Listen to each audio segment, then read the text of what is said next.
नमस्कार। आज हम पहुंचे पटला विधानसभा क्षेत्र के गांव मोहना की अनाज मंडी में और बाढ़ग्रस्त जो लोग मोहना की अनाज मंडी में शरण लिए हुए हैं उनके लिए कुछ सहयोग करने के लिए कुछ लोग आए हैं। बातें पता करते हैं। नमस्कार जी। नमस्कार। आप अपने परिचय के साथ बताएं। आप मोहना की अनाज मंडी में बाढ़ग्रस्त लोगों की सेवा करने के लिए आए हैं, क्या कहेंगे?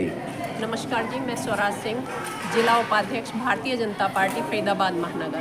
पूर्व में प्रत्याशी रही हूँ वार्ड नंबर 43 से भाजपा से जी। यहाँ पे अभी देखो, ये तो सब जानते हैं कि एक प्राकृतिक आपदा आ पड़ी है। जो ईश्वरीय देन होती है उसमें किसी भी इंसान का कोई कसूर नहीं होता है, लेकिन जब ये आपदा आ गई है तो हम सबका एक नैतिक फ़र्ज बनता है कि जो लोग इस मुसीबत में फंसे हुए हैं हम उनका सहयोग करें, उनका साथ दें, क्योंकि ये मुसीबत बहुत समय की नहीं है, लेकिन जितने समय तक ये मुसीबत में है अगर हम इनका सहयोग करेंगे, इनका साथ देंगे तो ये जल्दी ही इस मुसीबत से निकलेंगे।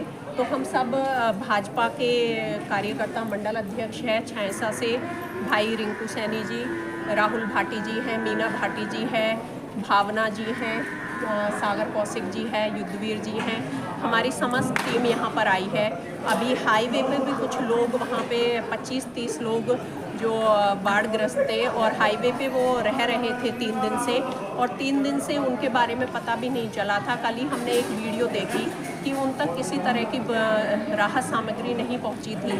तो अभी हमारी टीम वहां पर गई थी और उनको साजापुर गांव में उनके पशुओं के साथ हम उनका प्रस्थान कराया है साजापुर गांव में, और वहां के लोगों से उनकी हेल्प के लिए, उनके सहयोग के लिए हमने प्रार्थना की है, और जैसा संभव सहयोग हमसे उनके लिए हुआ है वैसा सहयोग हम करके आए हैं। उनको अपना कॉन्टैक्ट नंबर दिया है कि किसी भी तरह की कोई भी समस्या अगर है तो दिन रात कभी भी आधी रात हमें फ़ोन कर सकते हो। और प्रशासन और सरकार पूरी तरह से सहयोग में लगी हुई है। और जैसे हम देख रहे हैं गांव मोहना के जो इस मंडी के संचालक हैं, अनाज मंडी के, उनकी तरफ से भी बहुत अच्छी व्यवस्था यहाँ की गई है। एक भंडारा यहाँ चल रहा है, ये देखकर बड़ा ही अच्छा लगा कि मानवता के नाते, एक मानवता के सहयोग के लिए मानव आगे आ रहा है और इन बाढ़ग्रस्त लोगों की पीड़ा में वो शामिल है और उनका हर तरह से सहयोग कर रहा है। ये देखकर बहुत खुशी हुई। तो ये सभी भाई जो यहाँ पे ये व्यवस्था देख रहे हैं उनका भी मैं बहुत बहुत धन्यवाद करना चाहूँगी कि वे एक मानव पीड़ा में शामिल हुए हैं। भगवान उनको इसी तरह का। मैडम जी, मैं एक बात पूछना चाहूँगा, जो ये बाढ़ग्रस्त जो परिवार आपके सामने हैं, आप उनकी सहयोग करने के लिए आए हैं, लेकिन इसके साथ साथ में जिन किसानों की फसलें बर्बाद हुई हैं, जिनके मकान ढह गए हैं, उनके बारे में आप क्या कहना चाहेंगे? देखिए, हमारा प्रशासन और सरकार सब तरह से सहयोग करेगी, और ये बिल्कुल पहले भी ऐसा हुआ है कि जब इस तरह की आपदा आई थी तो सरकार ने बिल्कुल सब तरह से उनका सहयोग किया था, और आज भी वो सहयोग सरकार हमारी करेगी। बात करते हैं पहले रिंकू सैनी जी, मंडल अध्यक्ष हैं, उनसे बात करते हैं। सैनी जी, आप क्या कहना चाहेंगे जो ये बाढ़ग्रस्त से परेशान हैं?